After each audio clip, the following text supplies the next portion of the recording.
রাত্রি ১২টা থেকে ১২:৩০ নাগাদ যেমনটা জানা যাচ্ছে এই নির্যাতিতা তিনি আরো কয়েকজন সহকর্মীর সঙ্গে তারা কিন্তু একসঙ্গে সেমিনার রুমে একটি অনলাইন খাবার অর্ডার করে এবং অর্ডার করে তারা খাওয়া দাওয়া করে এবং তারপর খাওয়া দাওয়া করার পরবর্তীকালে তারা কিন্তু সেই দিন অলিম্পিকের যে ম্যাচ চলছিল সেই ম্যাচও তারা দেখে। এর পরবর্তীকালে যখন ঘুমিয়ে পড়ে গভীর ঘুমের মধ্যেই এই তরুণীকে ধর্ষণ করা হয় এবং কি তাকে খুন করা হয়, তেমনটাই কিন্তু উঠে এসেছে তদন্তকারীদের কাছে।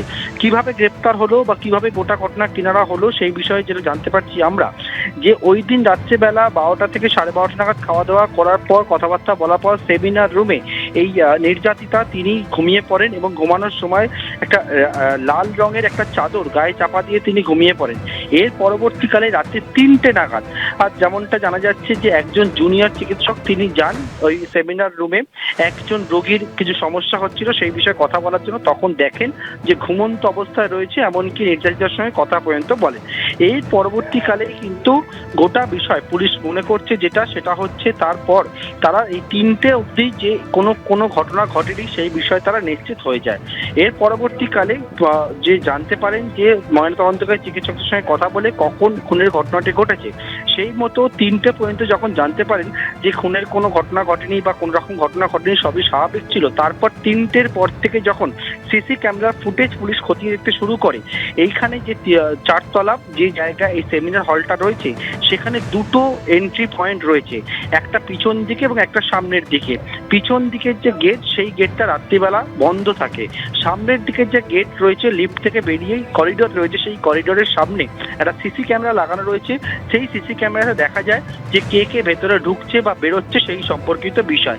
এক্ষেত্রে প্রায় যেহেতু রাত্রিবেলা গভীর রাত্রে খুব বেশি লোককে দেখা যায়নি, প্রায় ৪-৫ জনকে দেখা যায় এবং সেই ৪-৫ জনকে যখন পুলিশ জিজ্ঞাসাবাদ করার পর তারা জানায় যে তারা কি জন্য এসেছিল বা সে তাদের কাছে সদুত্তর পায়। কিন্তু তখনই দেখা যায় এই সঞ্জয় রায়কে এবং সঞ্জয়কে ঢুকতে দেখা যায় এবং সঞ্জয়ের সম্পর্কে তোমায় বলবো তিনি কলকাতা পুলিশেরই অধীনে কাজ করে। তিনি যে একজন সিভিক ভলেন্টিয়ার, আবারও বলবো তিনি একজন সিভিক ভলেন্টিয়ার এবং তাকেই কিন্তু গ্রেপ্তার করা হয়েছে।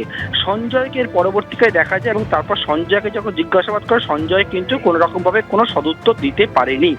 এর পাশাপাশি ভিকটিম অর্থাৎ নির্যাতিতা তার দেহের পাশে একটা ব্লুটুথ নেকব্যান্ড হেডফোন পাওয়া যায় এবং সেই যে হেডফোনটি পাওয়া যায় সেই হেডফোনটি কার সেই নিয়ে যখন জিজ্ঞাসাবাদ করা হয় তখন নির্যাতিতা হেডফোন না এই বিষয়ে স্পষ্ট হয়। এর পরবর্তীকালে যখন সিসিটিভি দেখতে শুরু করেন তদন্তকারীরা, সেই সিসিটিভিতে দেখা যায় সঞ্জয়ের গলায় একটা হোয়াইট কালারের এইরকম হেডফোন রয়েছে। তিনি যখন সিসি ক্যামেরায় দেখা যাচ্ছে প্রায় রাত ৩টের পর দেখা যাচ্ছে যে এই হেডফোন গলায় পেঁচিয়ে সে কিন্তু ভেতরে প্রবেশ করছে এই সেমিনার যে হল রয়েছে সেখানে যাওয়ার জন্য, যে চেস্ট মেডিসিন যে ডিপার্টমেন্ট তার ভেতরে। কিন্তু যখন বেরিয়ে আসছেন ৪টে নাগাদ আনুমানিক, তখন কিন্তু দেখা যাচ্ছে সেই হেডফোনটি নেই। এখান থেকে পুলিশ একেবারে নিশ্চিত হয়ে যায় এই খুনের ঘটনার সঙ্গে কে যুক্ত রয়েছে। সঞ্জয়কে তারপরে বিভিন্ন টেকনিক্যাল অ্যানালিসিস করার পরে তাকে তাকে প্রথমে আটক করা হয়, তারপর সেই জিজ্ঞাসাবাদের মুখে পুলিশের কাছে কিন্তু গোটা বিষয় পুলিশ সত্যি জানতে পারছে, সেক্ষেত্রে ক্রাইমের কথাটা স্বীকার করেছে।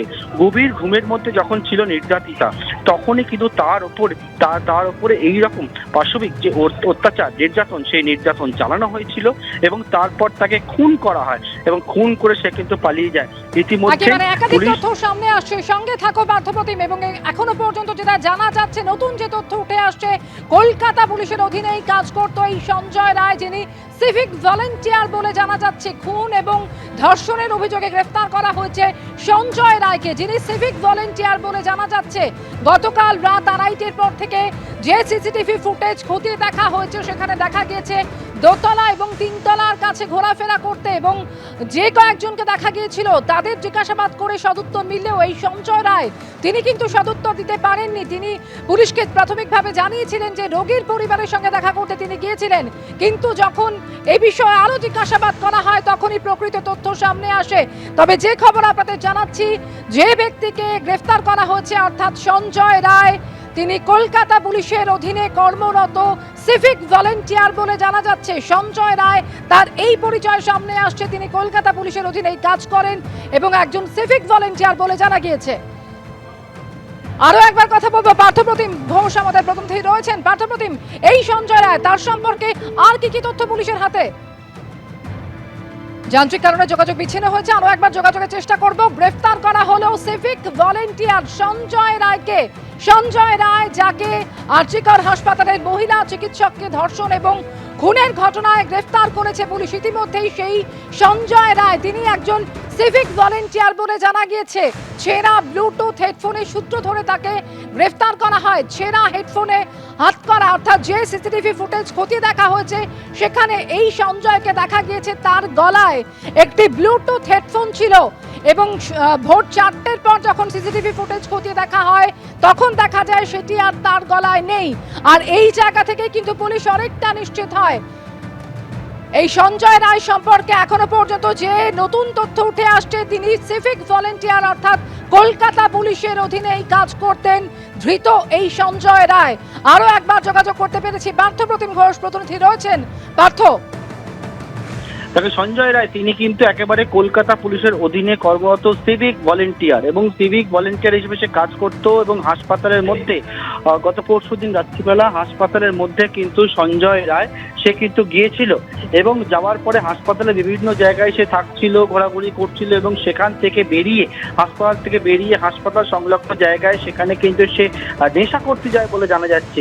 এবং সেই নেশা করার পরবর্তীকালে আবারও হাসপাতালে ফিরে আসে এবং হাসপাতালে ফিরে এসে রাত্রেবেলা, ভোর রাত্রে, ঠিক রাত্রে 3টের পর, আর সেক্ষেত্রে কিন্তু প্রায় 3টে থেকে 3:30 নাগাদ সিসি ক্যামেরা দেখা যাচ্ছে সিভিক ভলেন্টিয়ারকে। তাকে দেখা যাচ্ছে যে হাসপাতালে যে চেস্ট মেডিসিন ডিপার্টমেন্ট রয়েছে সেই ডিপার্টমেন্টের বাইরে লাগানো যে সিসি ক্যামেরা, সেই সিসি ক্যামেরা ফুটেজে দেখা যাচ্ছে সে কিন্তু ভেতরে প্রবেশ করছে এবং ঘুমন্ত অবস্থায় একেবারে এই চিকিৎসক পড়ুয়ার ওপর সে কিন্তু পাশবিক নির্যাতন চালায় বলে জানা যাচ্ছে।